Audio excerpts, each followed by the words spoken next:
Okay, this is Jeff with Rokonnection, and we're here in Luzerne, PA, at Brews Brothers West.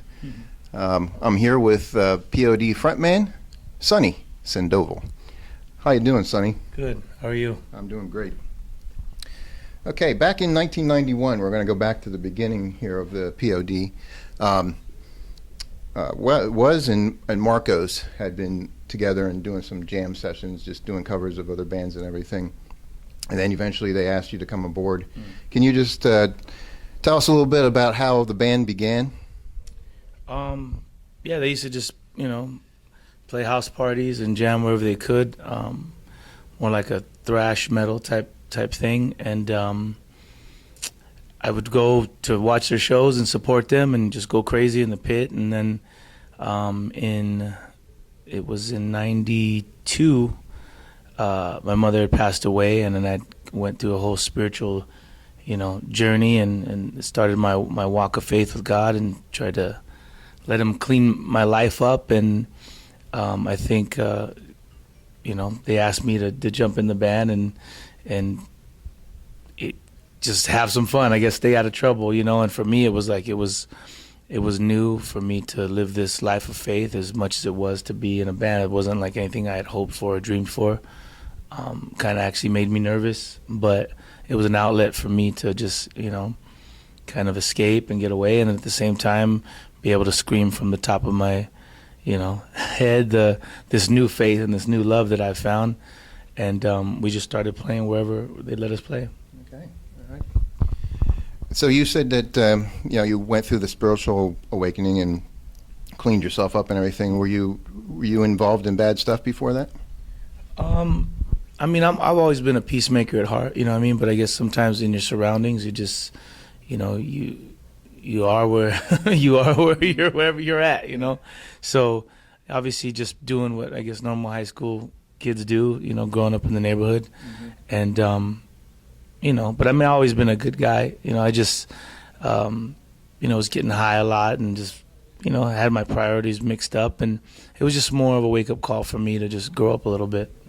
And my mother, again, not raised in the church or anything like that, but I watched her fall in love with God and just become so much a part of her life that it was inspiring to me. And so when she passed away of cancer, I watched that, and it just gave me a boost to kind of search it myself, and that's exactly what I did. Okay, good. Once you got into the band, did everything really start clicking right away between everybody? I guess you and Was or Wov. Cousins? Wov. Yeah, Wov. We're cousins. Wov, yeah. We were cousins, okay. How'd that all work out? We're cousins, so again, we were just having fun, playing wherever club they let us, from bars that we couldn't even get into. We'd have to wait outside, and then they'd let us go play, and then they'd kick us out right afterwards. And, from boys and girls clubs to whatever, we'd throw our own shows wherever. It was just that scene, kids would come out and have fun and go crazy. And we'd play basically wherever they'd let us set up, and locally just in San Diego. Okay, soon after becoming P.O.D., Gabe had left the band and Trey came on board. Is there a reason why he had left? We were all teenagers when we started, and Gabe was a friend of Marcos, and same thing. I think he just had a different musical direction. He started getting more into the kind of poppier punk scene, and then he just wanted to pursue that. And so, it was there was no hard feelings. It was just like, hey, I just want to do something else. And, we were just having fun anyway. It was serious, Yeah.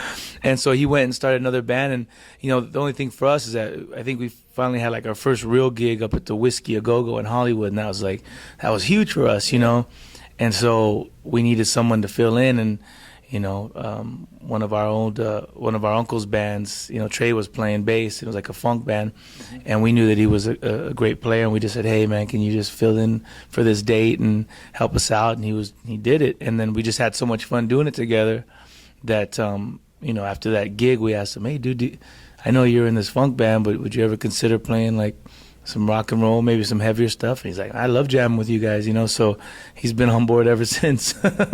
Great.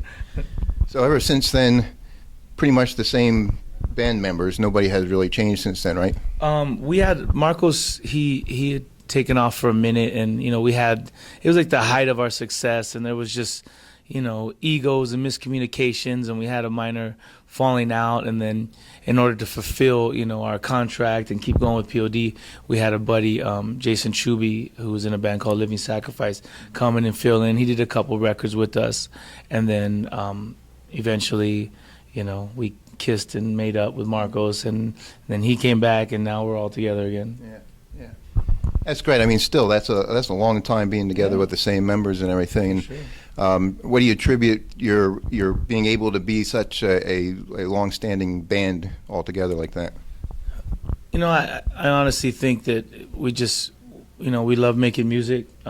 We really are brothers. I mean, we fight, we argue, we bicker like family, but at the end of the day, we love each other. Even when the music is said and done, we're still going to be family.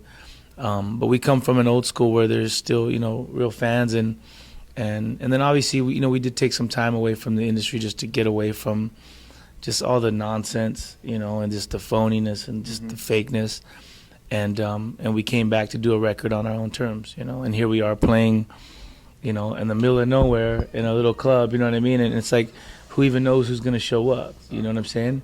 It's like, who knows who's gonna show up? Right. We're just here because we're still having fun, and we love doing it.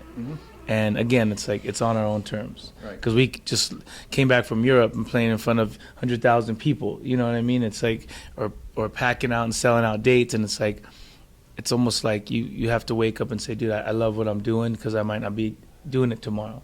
So I appreciate it. Right. And then we show up today, and it's like, man, we're playing in this little place in the middle of nowhere, and who knows who's gonna come out, but we're gonna have fun regardless. Yeah.